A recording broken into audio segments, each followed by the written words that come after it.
It's not just Osama bin Laden. It's Khalid Sheikh Mohammed. It's Ramzi Yousef. They're all, products of the Pakistan terrorism university. They are the frontline state for perpetrating terrorism, and I don't say this lightly. And it wasn't just Pahalgam or 2611 or Pathankot or Pulwama. Pakistan and its links with terror spread across the globe and go back many decades too. They have a very long record of this, really long record, and a really well-established record of constantly, cranking out these terrorists from their terror factories.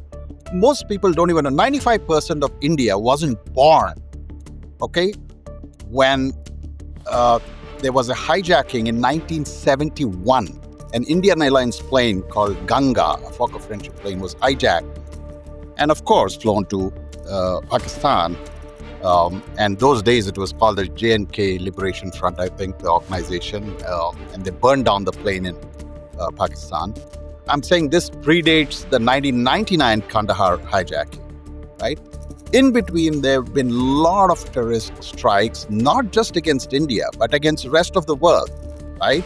So I go back to 1993, February 26, 1993. I remember the day very well because the World Trade Center had been bombed. There was a truck bomb, which a guy named Ramzi Yousef had parked in the basement, and he was hoping to collapse one tower against the other and bring both down. He was Pakistani. So that was 1993 World Trade Center bombing. The 2001 World Trade Center bombing, and again, very few people know this, the dots are never connected, was perpetrated, the mastermind. I mean, everyone talks of Osama bin Laden, eventually found in Pakistan, but the mastermind who planned this was a guy named Khalid Sheikh Mohammed, again, Pakistani, and actually, Chacha, uncle of Ramzi Yousef. Ramzi Yousef's mother, okay, is Khalid Sheikh Mohammed's sister. Both Ramzi Yousef and Khalid Sheikh Mohammed are rotting in some American prison right now. People forget that the Times Square bomber, okay, was Pakistani, and he was the son of an Air Vice Marshal, a Pakistan Air Force Air Vice Marshal. They all go back. The 9/11 guys, Mohammad Atta and gang, trained in Pakistan. So, I mean, they have such a long, and notorious history of generating terrorists, all of whom invariably go back. It's not just Osama bin Laden. It's Khalid Sheikh Mohammed. It's Ramzi Yousef. It's a whole bunch of guys. They're all, products of the Pakistan terrorism university. And there are connections that you're talking about. And I think it's pertinent to talk about Maulana Masood Azhar, his connection to 1999 when he was released, and he wasn't the only one released. There's also a connection you make of another person who was released who actually paid Mohammad Atta. Right. So in 99, the hijacking is another fascinating, story, which has, I don't think, been fully explained.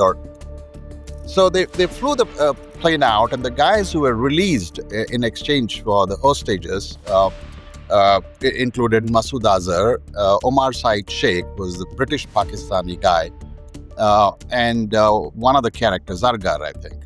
Omar Said Sheikh eventually goes and, pulls off the kidnapping of Daniel Pearl.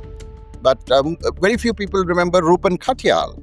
He was one of the, newlywed guys who was actually killed in that hijacking. And not just that, it's very interesting. It's the first time that box cutters were used. They used box cutter for the hijacking, and they used a box cutter to, kill Rupan Katyal. And guess what? 2 years later, 9/11 hijackers used box cutters. Okay, literally 1999 served as a template, for the methodology of hijacking.